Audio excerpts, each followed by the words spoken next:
அனைவருக்கும் அன்பான வணக்கம். இப்போ நம்ம பார்த்துக்கிட்டு இருக்கிறது வீரபாண்டிய கட்டபொம்மனுடைய நினைவு கோட்டையை பார்த்துக்கிட்டு இருக்கோம். பாஞ்சாலங்குறிச்சியில் கலைஞர் முன்னாள் முதலமைச்சர் கலைஞர் கருணாநிதி அவர்களால் 1974ஆம் ஆண்டு கட்டப்பட்ட மிகச்சிறந்த கோட்டை. அது வீரபாண்டிய கட்டபொம்மனுடைய நினைவாக இது கட்டியிருக்காங்க. ஸோ அந்த கோட்டையை தான் நம்ம பார்த்துக்கிட்டு இருக்கோம்.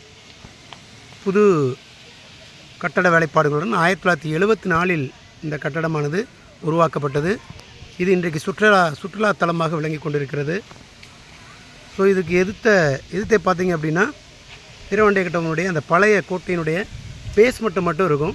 இது நம்ம பார்க்குற கோவில் வீரஜக்கம்மாள் ஆலயம். பாஞ்சாலங்குறிச்சியில் வீரபாண்டிய கட்டபொம்மனுடைய குலதெய்வம்னு சொல்லுவாங்க. வீரஜக்கம்மாள் ஆலயம் அதுதான் நம்முடைய பின்புறத்தை பார்க்குறோம். இதுக்கு மேற்புறத்தில் தான் அந்த பழைய கோட்டையினுடைய பேஸ்மெண்ட்டை மட்டும் இருக்குது. ஸோ ரொம்ப ஒரு முக்கியமான ஒரு சுற்றுலாத்தலம், வரலாற்று நினைவுமிக்க ஒரு இடம் சொல்லலாம். வீரஜக்கம்மா ஆலயம் ரொம்ப சிறப்பு வாய்ந்த ஆலயம் சொல்லுவாங்க. அதுக்குடைய பின்புறத்தில் தான் அந்த பழமை வாய்ந்த வீரபாண்டிய கட்டபொம்மனால் கட்டப்பட்ட அந்த கோட்டை இருக்குது. கோட்டை ஆங்கிலேயர்களால் தகர்த்தப்பட்டது. அதோடைய பேஸ்மெண்ட்டு மட்டும் பின்னாடி தெரியுது. அதை நம்ம பார்த்துக்கிட்டு இருக்கோம்.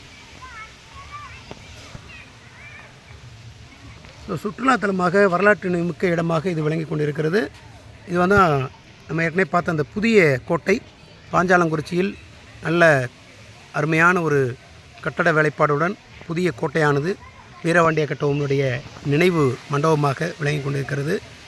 இது பாஞ்சாலங்குறிச்சியில் ஓட்டப்பிடாரத்தில் பாஞ்சாலங்குறிச்சி அந்த ஊரில் அமையப்பட்டுள்ளது என்பது குறிப்பிடத்தக்கது. நன்றி, வணக்கம்.